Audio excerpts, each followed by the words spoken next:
No vídeo de hoje eu quero te trazer informações sobre Maurício e Johnny, dois atletas que voltam a estar na mira do futebol europeu. Com a abertura da janela agora no dia 1º de janeiro, esses dois atletas têm grandes possibilidades de deixarem o Internacional, o Inter que neste ano prevê 130 milhões de reais em vendas. E no vídeo de hoje eu vou te explicar quanto que o Inter deseja por cada atleta.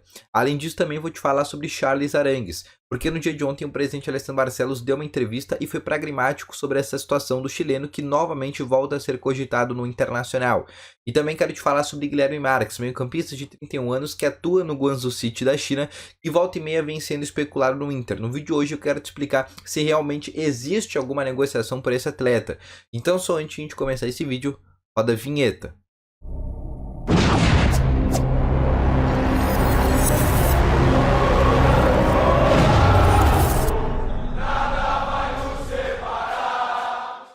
Boa tarde, colorados! Vamos começar então aqui com as principais informações do Internacional no dia de hoje. Seja muito bem-vindo. E só antes de a gente começar, né, não esquece de deixar o teu gostei, que ajuda muito esse vídeo aqui a chegar cada vez mais pessoas. Não esquece também de te inscrever no canal, para sempre que tiver vídeo novo, né, tu ficar sempre notificado com novas informações aqui do canal. E também não esquece, primeiro o link na descrição, tem um Ativo Ultra, que tem o melhor estimulante para você, que tem uma melhora na performance entre quatro paredes, tá bom?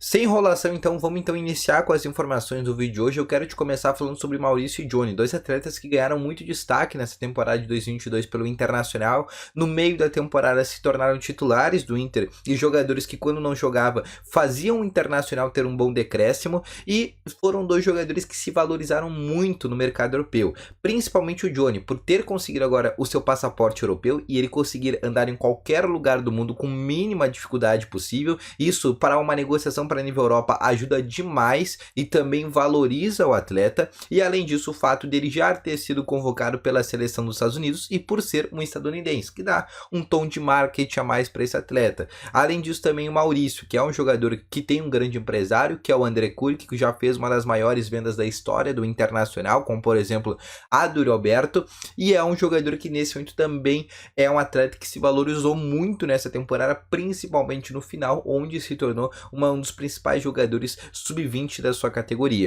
O Inter tem diversas sondagens desses dois atletas. Começando primeiro com o Johnny, tem 3 clubes que vêm sondando diariamente, semanalmente o atleta. São eles o Spezia, que inclusive já tem informações da Itália, que era um atleta que estava fechado, mas a gente sabia que não, era apenas uma informação da Itália, mas o Spezia nunca teve, por exemplo, perto de fechar com esse jogador, né? Apenas o que teve foi uma proposta e o Inter acabou recusando. O Real Betis da Espanha e a Roma são um dos clubes que estão interessados no Johnny. A direção pretende nessa temporada fazer 130 milhões de reais em vendas. E o Johnny deve ser o atleta mais vendido, deve ser o atleta com maior valor que o Inter vai arrecadar. Por quê? Porque o Inter tem quase todo o passe do Johnny, enquanto do Maurício o Inter tem apenas 50% dos direitos econômicos. Pegando um exemplo, se o Maurício for vendido a 15 milhões de euros, o Inter ganha 7,5. Se ele for vendido a 20, o Inter ganha 10. Então, possivelmente, o Johnny vai ser vendido até por menos que o Maurício, mas o Inter vai ficar com uma maior porcentagem do Johnny e isso vai fazer o Inter arrecadar um maior valor pelo volante. No caso do Maurício, também existem algumas sondagens, como por exemplo do Inter Miami, dos Estados Unidos, informação trazida pelo jornalista Lucas Colar, onde o Inter Miami, clube mesmo igual que o Inter tem interesse, por exemplo, no volante Gregore, não são negociações que tem a ver, tá? Não pode, por exemplo, daqui a pouco rolar uma troca ou eles darem o Gregore mais valor, não existe essa possibilidade. O Inter quer receber por esses dois atletas apenas dinheiro, tá? Porque o Inter quer com os seus jogadores arrecadar a meta que precisa para essa temporada para conseguir terminar o ano no positivo. Mas, nesse momento, a direção está montando uma estratégia, vender um atleta de cada vez. Porque se a direção vender os 2 atletas em janeiro ou os 2 atletas em julho, o Internacional vai perder 2 titulares de primeira mão. Então, o que o Inter quer fazer? Quer vender primeiro um jogador agora em janeiro e depois o outro em julho. Vender separadamente, para dar tempo do Inter trazer reposição para esses atletas. Nesse momento, o ficha 1 para venda é o Maurício. Por quê? Porque hoje o Inter tem atletas que podem substituir o Maurício, enquanto o Johnny é o único na posição quase, né? O Inter hoje à disposição tem apenas o Johnny e o Matheus Dias como volantes.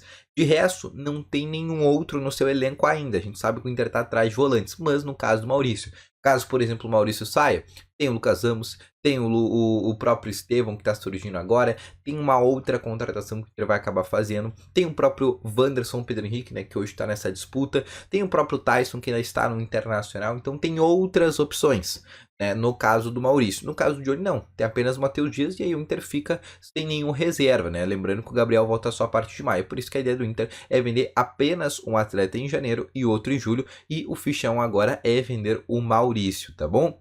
Passando para mais informações agora, eu quero te falar sobre negociações sobre Charles Arangues. Existe alguma coisa sobre Charles Arangues? Eu vou te contar o que aconteceu, tá? A única coisa que tem sobre Charles Arangues, o Internacional, após a venda do Edenilson, tá, para o Atlético Mineiro por 7 milhões de reais e também o Inter conseguiu economizar na folha 800 mil ao mês, o Inter precisa trazer uma reposição a essa saída do Edenilson, que era um atleta, por mais que seja reserva, era um atleta importante dentro do Internacional. O Inter precisa trazer um novo atleta para o seu lugar. E o André Cury ofereceu novamente o Charles Arangues, 33 anos, atleta que ganharia bases salariais parecidas do Edenilson e pode conseguir uma liberação lá do Bayer Leverkusen. Nova novela que começava a se estender, mas o presidente Alessandro Barcelos, no dia de ontem, numa entrevista para a Rádio Bandeirantes, descartou qualquer possibilidade da volta do Arangues. Diz que não existe possibilidade. Descartou, basicamente bateu o martelo sobre a situação desse chileno. O que teve foi apenas uma consulta, nada mais que isso, tá? Não teve proposta, não teve nada encaminhado. Inclusive o próprio Arangues falou com a revista Colorada e também negou que o Inter tenha ligado ou perguntado sobre ele. Falou que a última vez que ele falou com o Internacional foi no mês de julho desse ano, onde realmente ali existia uma possibilidade de volta, porque o Inter disputava a Sul-Americana e precisava de um jogador importante, acabou sendo eliminado por Melgar e aí acabou desistindo da contratação naquele momento do Arangues. Mas foi a última vez que o Inter contatou o atleta, tá? Nesse momento não existe possibilidade de volta do chileno, tá bom? Passando para mais informações, eu quero te falar sobre Guilherme Marques. E eu quero ir na mesma linha, tá? O que tem sobre o Guilherme Marques? 31 anos, jogador que atua no Guangzhou City da China, é destaque por lá, quer voltar ao futebol brasileiro devido às restrições que estão acontecendo lá devido à Covid-19. É um atleta que foi oferecido para Internacional, Corinthians e São Paulo. O Inter até avaliou bem esse jogador porque já tinha sido o nome ano passado que passou pelo CAPA, Centro de Análise e Prospecção de Atletas. Mas, nesse momento, é um atleta que a direção não tem uma total confiança. Por quê? Porque é um jogador que recebe muito bem no futebol chinês. Ganha em dólar, é um mercado muito valorizado, né? Então, é um jogador que ganha um salário bem significativo. E além disso, foi um jogador que fez uma carreira alternativa, né? Uma carreira em diversos clubes, na Turquia, na Polônia, na China. Então é um jogador que não tem aquela confiança que no futebol brasileiro ele possa integrar o que o salário dele ganha hoje, tá? Não são os valores do salário, mas é um salário alto. E por isso que a direção não tem total confiança na vinda desse jogador. O que teve nesse momento? Foi oferecido para o Inter, a direção avaliou, até gostou do nome, viu os valores, não tem nada nesse momento. É um nome que está em stand-by. Pode ser que volte a negociar? Pode, mas nesse momento não existe nada por esse jogador, tá? Direção que está atrás de um camisa 5, de um camisa 8 e de um centroavante, tá? O Inter vai avançar agora na busca por um centroavante porque saiu, né, e foi confirmada a saída do Brian Romero. O Inter não queria avançar antes por um centroavante, porque daqui a pouco a negociação do Brian Romero der errado, o Inter traz o centroavante, fica com 4, fica com o Brian Romero aí, depois tendo que se desfazer de qualquer jeito, então a direção queria esperar a saída do Brian Romero, para a partir de agora poder avançar em outra posição, tá bom? Então, esse foi o vídeo, espero que tenha gostado, deixe teu gostei, te inscreva no canal, ativa aqui o sininho de notificações, quer receber mais informações como essa, de forma exclusiva e de forma antecipada, não esquece de se tornar membro aqui no canal, no botão azul que aparece aqui logo abaixo, tá bom? Então, grande abraço a todos vocês, valeu, falou e fui!